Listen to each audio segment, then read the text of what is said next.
Hello, কই তুমি?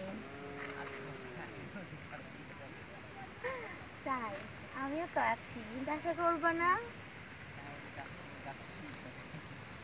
হ্যাঁ, আচ্ছা ঠিক আছে। আসো কিন্তু একটু তাড়াতাড়ি আসো। ভালো লাগছে না, তোমারে না দেখলে আমার ভালো লাগে না, তুমি বুঝো না?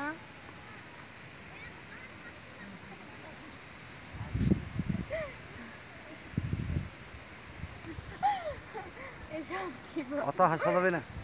না সে সমস্যা নাই। তাড়াতাড়ি চলে আসো লক্ষ্মী সোনা। আচ্ছা আসো, তুমি তাড়াতাড়ি আসো।